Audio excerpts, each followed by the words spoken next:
Wow. Good morning. My name is Chris Taylor. I go to Seven Lakes High School, and I was blessed to grow up in an amazing family where we always went to church and where my parents stressed the fact about following Christ. But going into junior high, in 2007, I went to Beachy Treat, going into my 7th grade year, and I remember what Dr. Young spoke about that night, and that's when I surrendered my life to Christ. And going into junior high, there are these two paths set out for you. There's the path that leads to sin, and then there's the path that leads to Christ. And on this path that leads to sin, there's this bait. And although this bait looks good and appealing, you look at it, and once you bite on it, you realize there's a hook underneath there. And the hooks in my life were things such as just watching things I wasn't supposed to be watching, saying things I wasn't supposed to be saying, making bad friends, and just making bad choices. And the entire time I was dealing with those hooks in my life, God was just telling me, hey, come over here and follow me. But I didn't want to listen. And I remember one Saturday night, I was up too late playing video games, and I knew not to sleep in the next morning, but I did it anyways. And my dad comes in my room, and he rips off my blankets, and he says, I don't care how late you stay up Saturday night. You are going to go to church Sunday morning. And I didn't have to argue with my dad, because if I did on Sunday morning, my dad would take away everything I had for that day, and I'd be locked in my room. And so my dad I thought I was being lazy, but in reality, I just felt like a hypocrite. You see, I didn't want to follow Christ, but Christ was still pursuing me.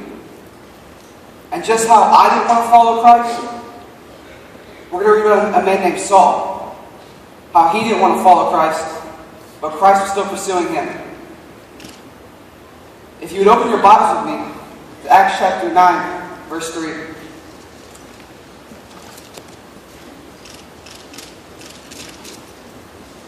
Verse 3. As he was traveling, it happened that he was approaching Damascus, and suddenly there was a light. And he fell to the ground, and he heard a voice saying to him, Saul, Saul, why are you persecuting me?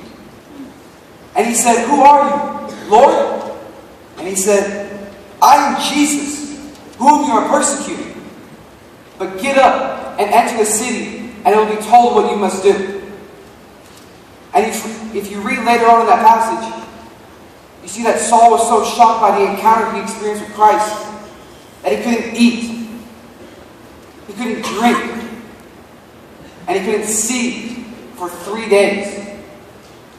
And God often in those times when we feel so broken, God brings someone to our lives to help rebuild us and help us follow Christ. For Saul, God brought Ananias. And for me, God brought my older sister, Tiffany. My sister and I, we developed a great relationship that I am very thankful for.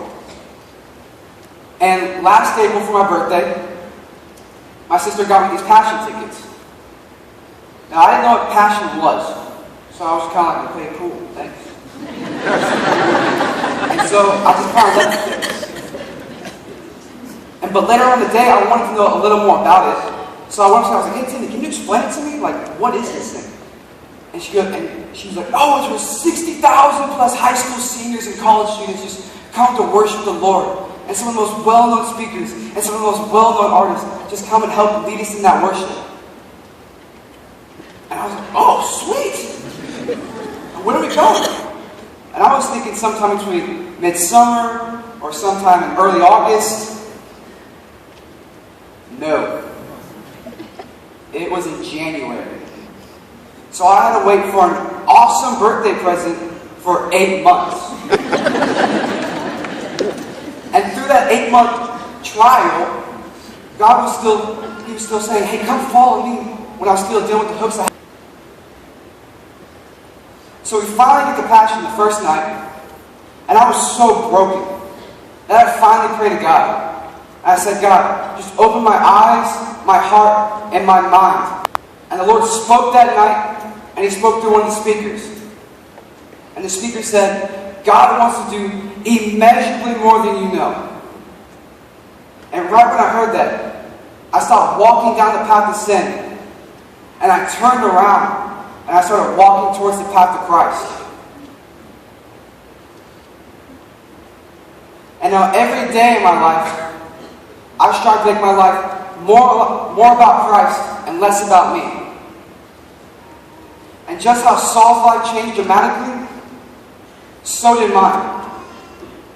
Where Saul, he became a mentor, where he started churches, and then where you wrote half of the New Testament, God changed my life, and where I'm now in the high school leadership team. I now help lead a junior high small group. And I am now inviting my friends to church from where before I didn't even want to go to church. God wants to do immeasurably more than you know, if you're just willing to turn around and follow Him.